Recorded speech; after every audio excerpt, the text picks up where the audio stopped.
Thank you, Michael. And thank you to Seth and the mayor. Very much appreciate the hat this morning.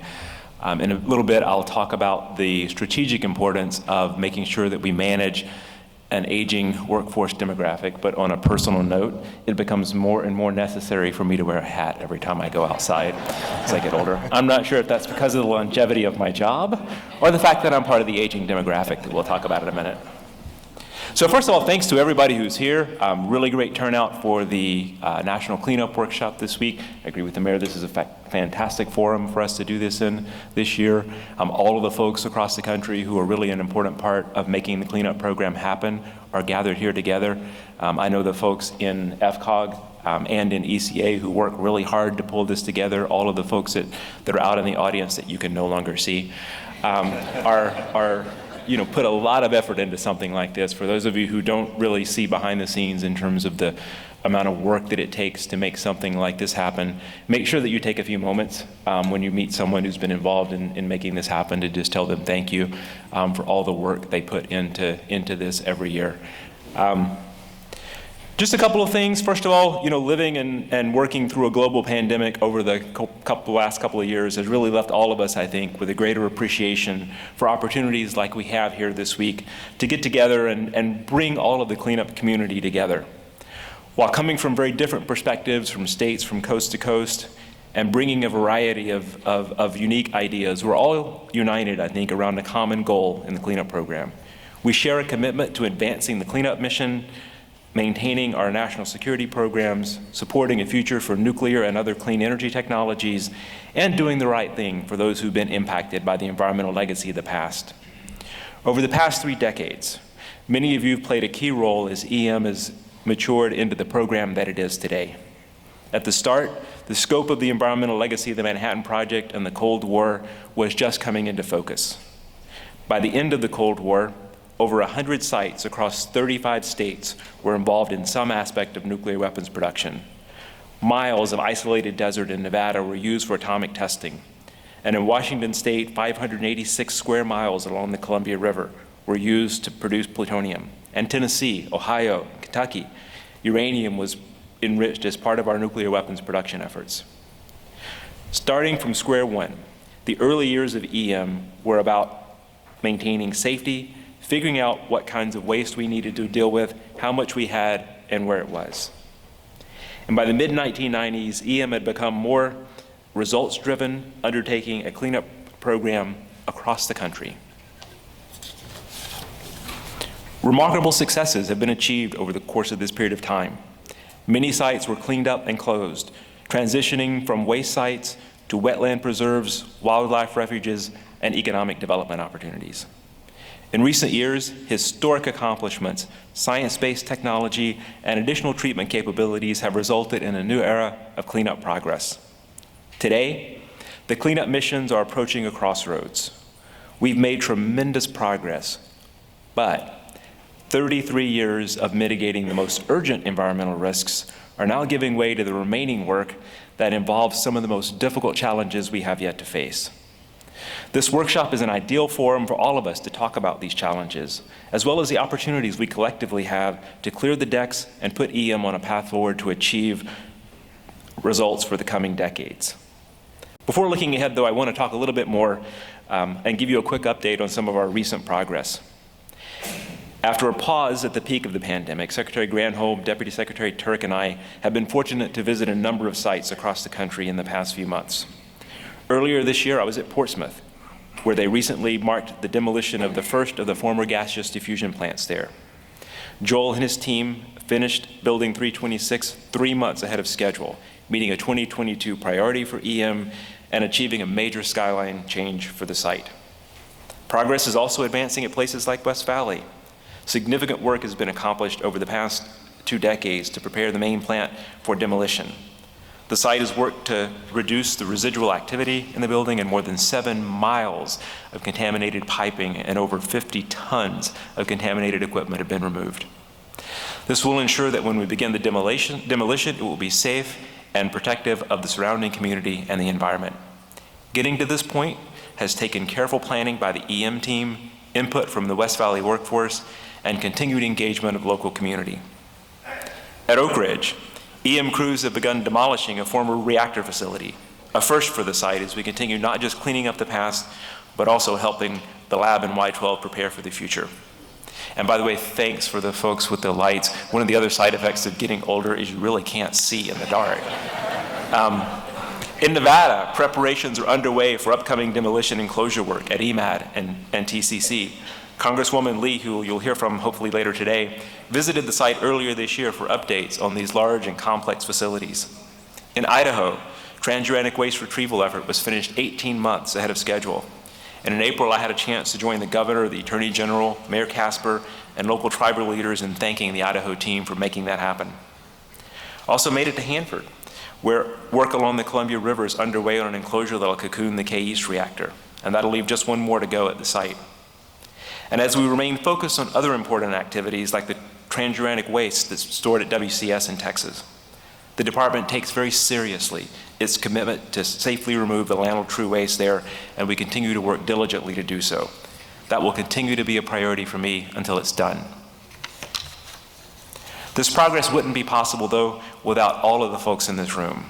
EM's industry partners, labor, regulators, local communities, and the members of Congress who represent them. All of you collectively have helped EM get to this point. Individually, these accomplishments are leading to safer and cleaner sites across the complex. Collectively, they're leading to a record of results that increases credibility with stakeholders, regulators, and those who fund the work. Cleanup progress has now reached a level that lets us focus on clearing the decks and tackling remaining hurdles to sustain success. As the cleanup mission approaches a crossroads, we're down to some of the toughest and most difficult challenges. The plan for this remaining work, particularly tank waste cleanup, extends decades into the future. We have to build on momentum, on the lessons we've learned from the past, and the experience that we've gained from cleaning up and closing 92 sites. We know a lot more today than we did at the beginning about waste and about risk. We have new treatment capabilities, technologies, and disposal options across the country. We have world-class national laboratories throughout DOE that provide expert advice and science-based solutions. We have experienced and dedicated industry partners who help us carry out this mission. We have leaders at DOE and the White House and in Congress who prioritize the environment and support those who live and work near EM sites. And we have a strong cleanup community and all of you who help make this happen. Together, we have to seek out and be open to innovative changes and innovative approaches that help us complete the remaining 15 sites sooner without sacrificing safety or the effectiveness of the cleanup effort. From my perspective, that includes addressing a very small number of complex challenges that have far-reaching impacts for the EM mission, and these impacts stretch decades into the future. The challenges include, and we talked about this a little earlier, building a quality and diverse workforce for the future. This work doesn't happen without people. That is our most strategic issue going forward. It is the thing that we really have to focus on. Strengthening relationships to gain alignment to enable future progress. When I look across EM and I think about the sites where we've made the most progress, the one thing these sites tend to have in common is we have that alignment between the cleanup program, our local labor force, the communities around the sites, our state regulators. Everybody is on the same page with the vision for getting the cleanup done. Developing a realistic and achievable approach for our most difficult challenges, like the high-level tank waste at Hanford. Enhancing technology research and development. And defining a path forward for key sites like Savannah River so they remain integral not just for the cleanup program, but also for national security and scientific missions that are done there for decades to come. So I want to talk about a few of these this morning, as well as the plans we're putting in place to address them. First and foremost, sustained progress, as I mentioned earlier, depends on the men and women who do this difficult and demanding work. Now is the time to build a quality and diverse workforce that will continue the mission long after most of us in this room have retired. This is a priority for me. And for a sense of why, let me share some data with you specifically about the EM federal workforce. About 25% of us are eligible to retire today. About a third of the workforce is eligible to retire in the next 3 years. About half of the federal workforce will be eligible to retire in under 5 years. And across the EM complex, we have only 15 federal employees who are under 30 years old. So the good news is that I think we have a lot of opportunities to address this challenge now. if we work together and approach it broadly. Because very clearly, we have got to increase our overall talent pool. And that means identifying ways to retain and develop the workforce we already have, as well as, and very obviously, recruit the next generation of folks to carry this on long after most of us here are doing something different. Some successes that we've had and some things that we're doing to do this. EM recently expanded the Minority Serving Institutions Partnership Program. We're increasing internships, developing technology curriculum, boosting research activities, and training future scientists and engineers at schools like Northwest Indian College. This summer, we hosted the inaugural MSIPP Competitive Research Awards Workshop. It brought together students, DOE, employees, and more than 100 educators from 22 schools around the country. And beyond the MSI program, many sites and EM contractors are implementing programs to develop the next generation of STEM professionals that do this work. UCOR recently expanded its summer internship program, providing opportunities to 29 students from 12 schools across the country. The first 36 students just graduated from the Nuclear Fundamentals Certificate Program, a partnership between Aiken Technical College and SRMC. This spring, I participated in the groundbreaking for the AMC facility that will help train the next generation workforce at Savannah River. And Atkins just broke ground on a new technology center in the Tri-Cities that will enhance employee retention, recruitment, and development of STEM talent. And these are just a few examples of what all of you do across the country to make this happen. I believe, though, that collectively we can all do more. I know this is a priority for FCOG, whose industry partners are working to evolve recruiting and retention approaches. I know Seth and his team at ECA are pulling together local priorities to ensure the needs of communities are heard when it comes to cultivating the workforce of the future. And EM is working with both of these groups, the EM Advisory Board and others, as we look at some key questions. How can we increase participation in STEM partnerships that prepare students for careers in EM? What innovative approaches and practices can be adopted that align with our diversity, equity, and inclusion goals? What retention practices are the most effective and have the most impact? What changes help our contractors prioritize these activities? Building on discussions we had earlier this year at the Waste Management Symposium, EM and ECA and FCOG held an inaugural EM Workforce Summit earlier this week. With representatives from DOE and industry, academia, and communities around the country, this is a great opportunity to think about these questions more holistically. Kristen Ellis, who's helping the program lead these efforts, will be on a panel later today discussing the priority in a little bit more detail. So as we look forward to a future workforce and the future of cleanup, we do this in collaboration with the communities that are among our strongest advocates. Our sites are fortunate to be surrounded by a diverse set of communities, tribal nations, and states. We've all seen the successes I mentioned earlier that can be realized when we maintain alignment between EM and our cleanup partners on effective and achievable goals. Current cleanup plans reflect many decisions and commitments, some of which were made early in the program before waste characteristics, real risks, or disposition pathways were really understood. As waste treatment and disposal options become solidified and cleanup strategies are implemented, cleanup can become more complex and more difficult and more challenging than we originally anticipated. But this also creates opportunities for us to simplify our cleanup approaches, reduce costs, and accelerate schedules. As we evaluate these opportunities to tackle some of our most complicated challenges, we're working to build different kinds of relationships with regulators and stakeholders across the country. Overcoming the remaining hurdles that we have to progress will require these relationships to be based on trust, transparency, and two-way communication. Relationships that are grounded in a common purpose and a common goal have to be open to innovative solutions that prove to be better than the status quo. We're developing new strategies to help us reset these relationships and gain that alignment that will help us clear the decks and sustain program success.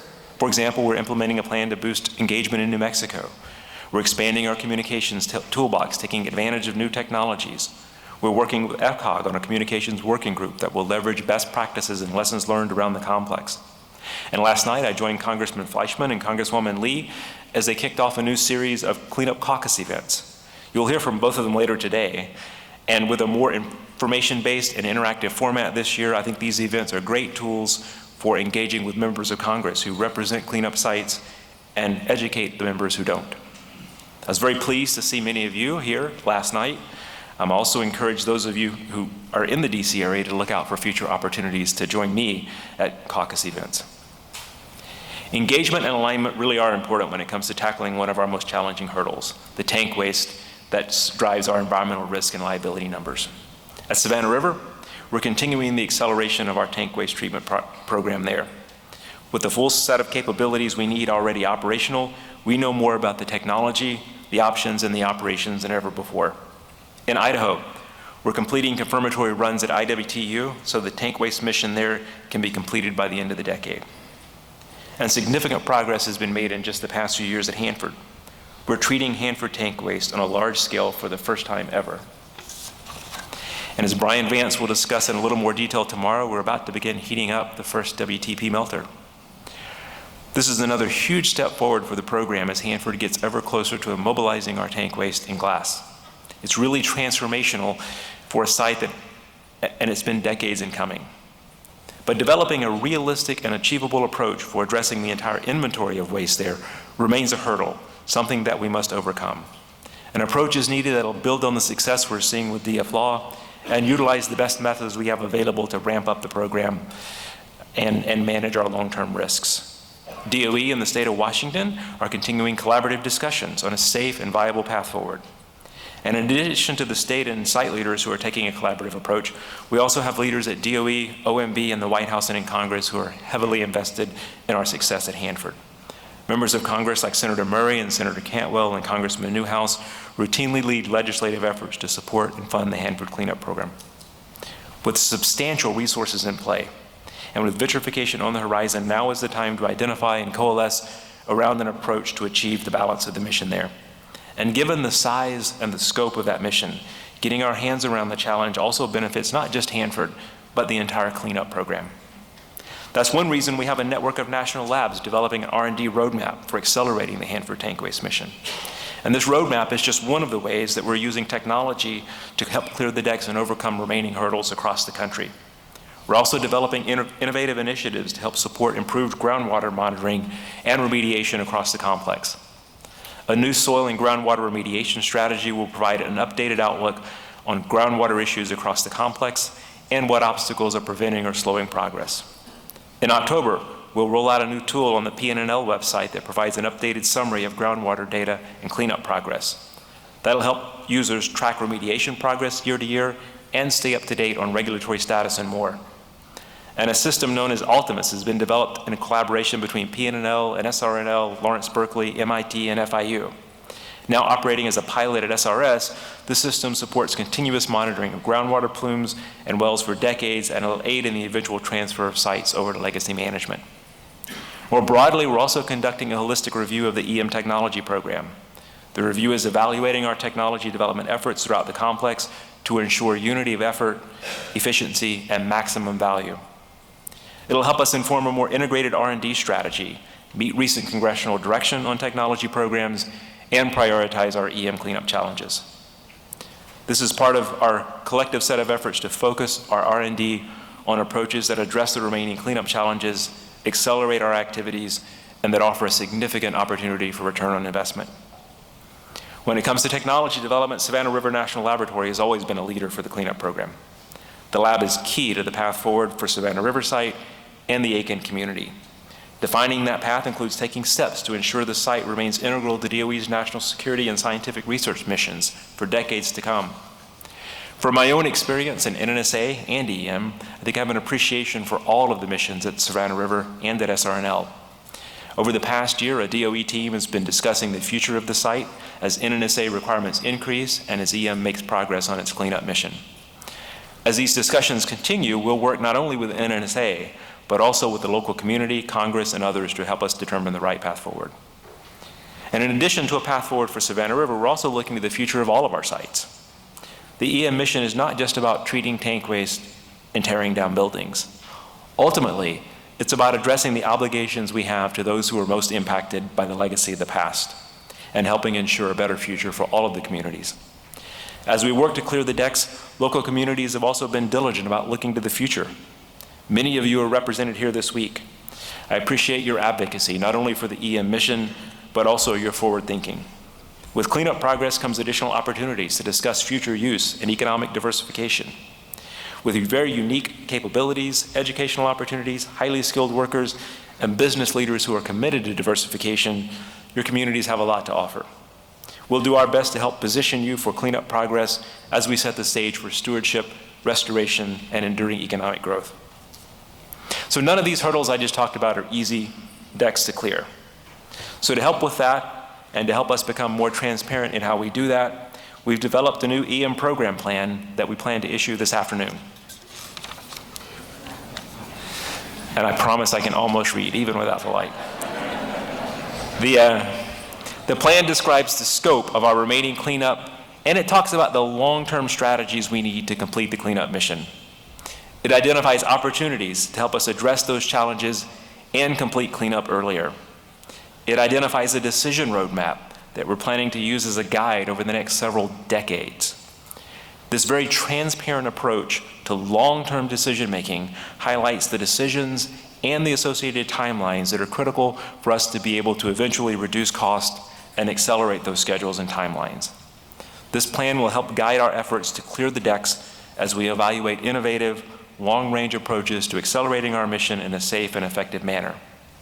Whether it's analyzing disposal options or reaching decisions about remaining waste streams, achieving regulatory alignment, or investing in R&D, we're identifying approaches that help us complete our cleanup work sooner and more effectively. All of these multifaceted activities are outlined in the new program plan. And when you look at the document, I think collectively it completes a trio we have now of our outward-facing planning documents.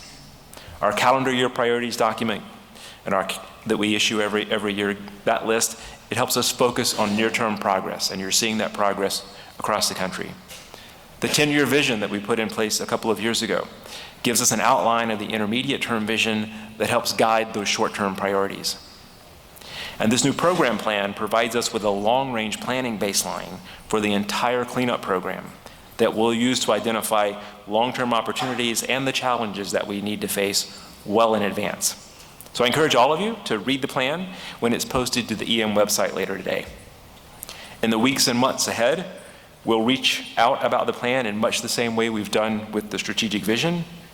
And with the help of all of you, the program plan will be updated through outreach and with feedback from everyone. And as we make long-term decisions, identify new challenges, or find opportunities to accelerate progress, you'll see those reflected in future updates to the plan. EM doesn't operate in a vacuum, and we won't be able to clear the decks without your help.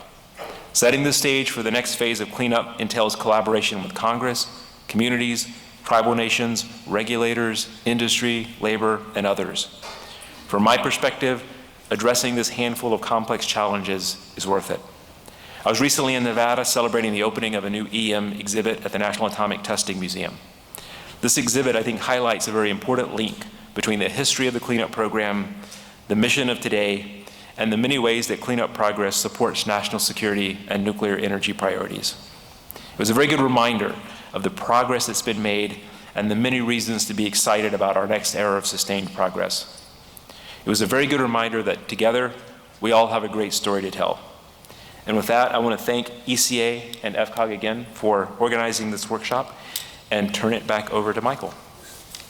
I think